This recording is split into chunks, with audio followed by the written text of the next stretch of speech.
President Joe Biden and First Lady Jill Biden welcomed French President Emmanuel Macron and his wife Brigitte Macron to the White House Thursday for the first state visit by a foreign leader of his presidency.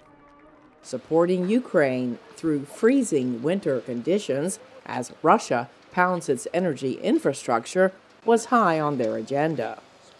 Biden was asked if he would seek to speak with Russian President Vladimir Putin to try to bring about an end to the war. I have no immediate plans to contact Mr. Putin.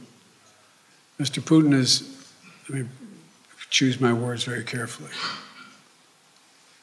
I'm prepared to speak with Mr. Putin if, in fact, there is an interest in him deciding he's looking for a way to end the war. He hasn't done that yet.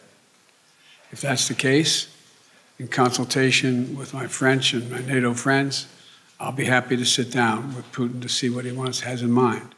Macron answered in English when asked if Biden had asked him to try to persuade Ukraine to negotiate an end to the war, saying the stakes for world stability could not be higher. And for the second question you raised, let me tell you that we will never urge the Ukrainians to make a compromise which will not be acceptable for them.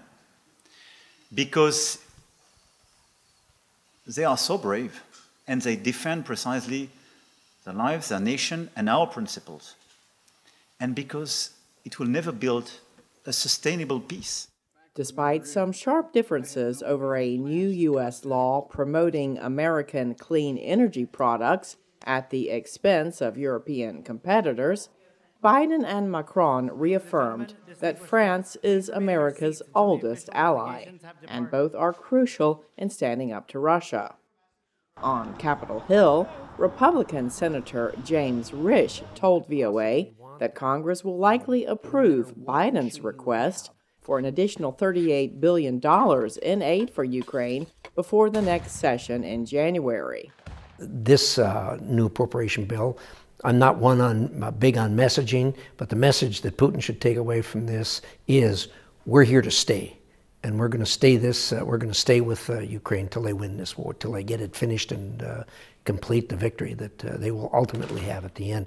The outcome of the war is not just important to the United States and its allies.